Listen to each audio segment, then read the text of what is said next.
Okay, so let's add some French knots. I've done a couple on this one here, but we'll put some more on this one to show you how to do them. You don't have to if you don't want to, but in case you do, here is how you do them. I'm going to be using the gold for mine, and it's a single thread, so you're not holding anything double. You can if you like, that will obviously give you much larger knots. So yeah, experiment, see how they turn out. That's absolutely fine.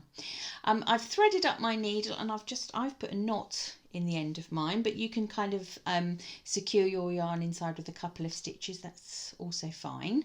So you're going to start by bringing your needle from the inside of the basket through the work to the outside.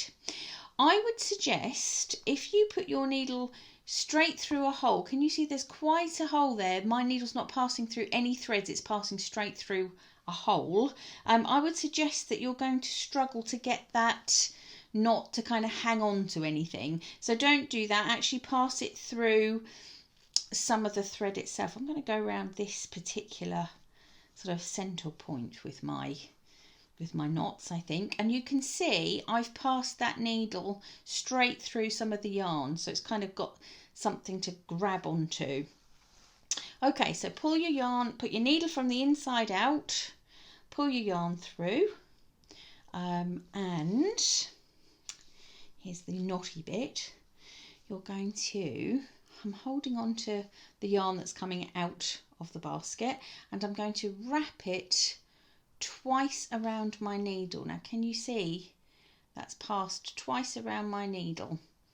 Okay, I'm now going to put my needle back just beside where the yarn's come out, just beside. So I'm going to just maybe split that little bit there and put my needle back through. You do not want to put it through exactly where it's come out, or you'll just kind of pull your yarn all the way back into the inside of the basket. I'm now going to hold on with this hand. I'm going to hold on with the thread that's nearest to the knot, and I'm going to just gently push my needle through, bring it through to the inside. I'm still holding on to that yarn to keep it taut.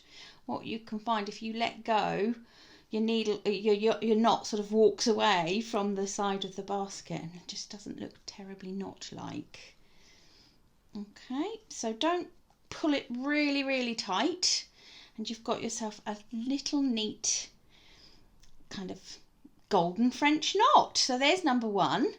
Now I want to put my next one around about here, or even you could even leave them even further apart. But to make it neat on the inside, I don't just want to kind of go across to the next point, which let's say is about, I don't know, here or wherever it is.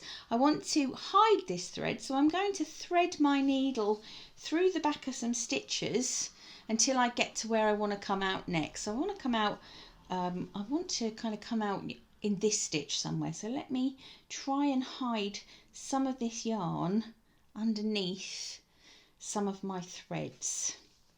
Okay, just to try and make it look neat inside, and also so as we don't catch anything if we're putting bits and bobs inside.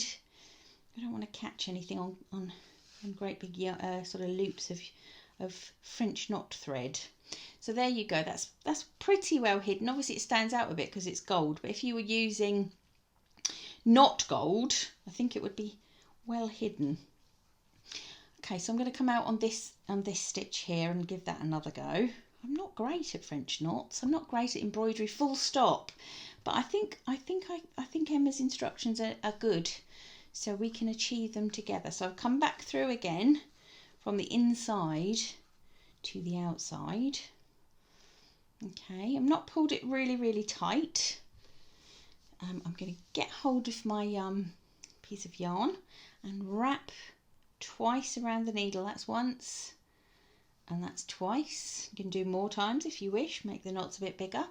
I'm going to go in just next door to where I came out, not in the same hole, remember, just next door, right or left, doesn't matter. I'm going to hold my yarn taut with my left hand, okay, to try and stop that knot from disappearing altogether. Let go of it at the last moment, and there we go, another French knot. gonna tell you right here and now, I've become immediately addicted. So let's do some more. Where do I want to come out? I'm going to come out on this one. So again, hiding some of my yarn by just passing it through behind there's plenty of threads inside, isn't there? So there's lots of places it can hide, so that's good. And ready for another one. Okay, so coming out through some of the yarn just to give it a little something to give that knot a little something to grab onto. And so even if you're splitting the yarn, it doesn't matter because obviously it's hidden by the knot.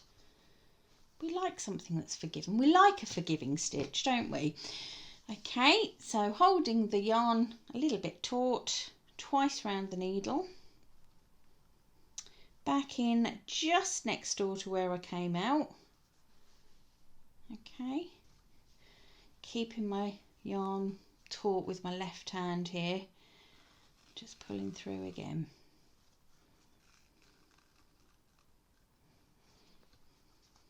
Okay, that one's a bit smaller, isn't it? So French knots, that is they.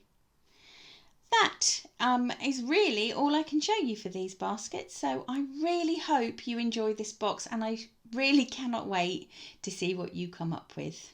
Thank you for watching.